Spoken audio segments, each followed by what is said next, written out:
अस्सलाम वालेकुम जी, तुसी देख रहे हो इफ्तिखार अली टीवी ते सर मैं थोड़ा मेज़बान मुहम्मद इफ्तिखार। जिस तरह मेरे भाई जानते हैं सर, मैं भरावां वास्ते किसी ना किसी सर जानवर दी लै ते आना वीडियो। आज जनाब एक गब्बन मझ तैयार है, किन्ने दिन लैंदी सुमन तो आप जनाब मालिक को पुछने उनकी जनाब मैं लै ते आंदी वीडियो। जानवर दिखाने मालिक नाल करने तफसील नाल गल और किवें किवें सर इनकी गल हैगी। ज़्यादा केड़ियां मेरियां वीडियो होंदियां ने वो जनाब मेरे फार्मरां दी होंदियां ने और केड़े बंदे यानी कि व्यापारी होंगे ने उन्होंने मेरे को थोड़ी जी वीडियो घट आंदियां ने।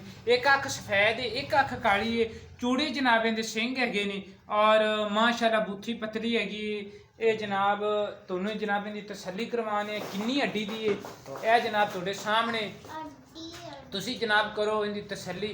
माशाल्लाह चंगा चौड़ा पुट्ठा लिया है और माशाल्लाह जिस्म भी माशाल्लाह इनका काफ़ी बॉडी इनकी अच्छी हैगी है और तसल्ली कर ली है जनाब जानवर की। उस तो बाद आप आपके भरा नाल भी गलबात करने किवें गल है। तो असल च मैं इन्होंने जानवरों का डॉक्टर हाँ, दूसरी मझ मेरे तो डरी जाती है लेकिन फिर भी आप इनकी जनाब तसल्ली कर लीए। आपन मेरा भरा टोर से भी वहावेगा और चलो बड़ी अच्छी गल है कि आप वीडियो बनाने ये नहीं डरती हैगी। तो ये मैं भाई अरशद आपन टोर से भी दिखाते हैं। सर मेरी लोकेशन हैगी जिला पाकपतन तहसील आरावाला। इस टाइम मैं सर अड्डा रंगशाह के नाल आरावाले तो 13 किलोमीटर नाल जनाब 50 SP उत्थे जनाब मैं खड़ा भाई अरशद जट साहब को। भाई अरशद माड़ा जहा टोर से दिखाया जी जनाब। माशाल्लाह बाडी जानवर ने बड़ी अच्छी लई हुई है और जानवर थोड़ा जहा टोर से दिखाते हैं क्योंकि आप जानवर की कर ली तसल्ली। किसी जान लत्त च या किसी कोई मसला हो जनाब हो अपन नज़रों के सामने तुनी तो कौड़ी की भी मैं तुम्हें करवाना तसल्ली। भाई अरशद माड़ा जहा रोकिया जी इतने आप जनाब इनकी तुनी की कर ली तसल्ली कर ली और कौड़ी इनकी भी जनाब तसल्ली कर लो। बिल्कुल फासले च इक्को जे थाने है ने और ये भाई अरशद ही आपू दसन दे भी ये जनाब किन्ने दिन लैंदी है और किन्ना जनाब पिछले सूबे दुध देंदी रही इनकी आप पुछां दे डिटेल। ठीक है भाई अरशद लै चलो पीछे और माशाल्लाह बाडी थोड़े सामने नज़र दे और माशाल्लाह बड़ी सोहनी और अच्छी जनाब जानवर ने बाडी लई हुई है। तो आप भाई अरशद नाल करनी गलबात उनके छोटे भाई। अस्सलाम वालेकुम की हाल है जनाब? अल्हम्दुलिल्लाह जी। सारे थोड़ी मझ सब तो पहले दसो भी ये किन्ने सूबे है? ये तीसरे सूबे आज मेरे नाल ना टुरिया जी। अच्छा तीसरे सूबे की जी। ते पिछले सूबे तुसी इनू इनके थलो किन्ना क यानी कि दुध चोंदे रहे? पिछले सूबे आम पट्ठियां ते तकरीबन 16 गड़मियां बच्चे ने छड़ के चौंदे रहे यानी कि 16 लीटर इनके थलो चोंदे रहे जी एवें नॉर्मल आम पट्ठियां ते ही बजाए कि केड़े ओ फार्म वाले तो बगैर सैलज वंडे ये वो उन्हां तो बगैर। ते हुण जनाब इन्हें किनवा सूबा सुने? इन्हें जी तीसरा सुबह सोना। अच्छा तीसरा जनाब सूबा सुने। ते ये हुण जनाब तुहाडा जानवर किन्ने क दिन लैंदा है सूमण दे विच?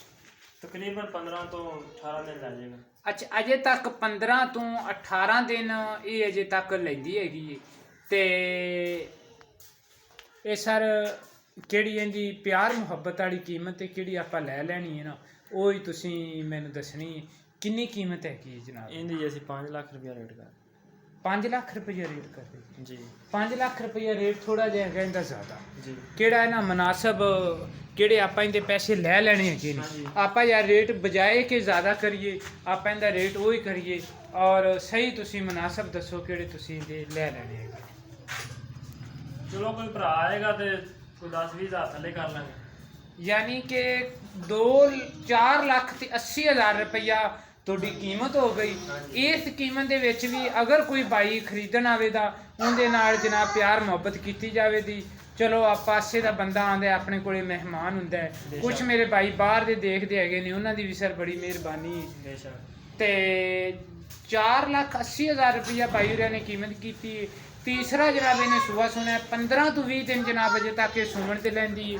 तो 4,80,000 दे विच भी आप इन्हों मौके पर कोई प्यार मुहब्बत इन्हों तो करवावांगे और मैं उम्मीद रखांगा सर मेरी वीडियो तुहानूं पसंद आवेगी। लोकेशन मैं जनाब आपकी पहले ही तुहानूं दे चुकिया ਔਰ ਮੈਂ ਉਮੀਦ ਰੱਖਾਂਗਾ ਵੀ ਮੇਰੀ ਇਹ ਅੱਜ ਵਾਲੀ ਵੀਡੀਓ ਸਰ ਤੁਹਾਨੂੰ ਪਸੰਦ ਆਵੇਗੀ। ਇਹ ਜਨਾਬ ਇਹਨੇ ਵੱਟ ਛੱਟ ਸਾਰੇ ਅਜੇ ਤਾਈਂ ਕੱਢਨੇ ਹੈਗੇ ਨੇ, ਅਜੇ ਤੱਕ ਤੇ ਬੜੇ ਦਿਨ ਲੈਂਦੀ ਹੈਗੀ।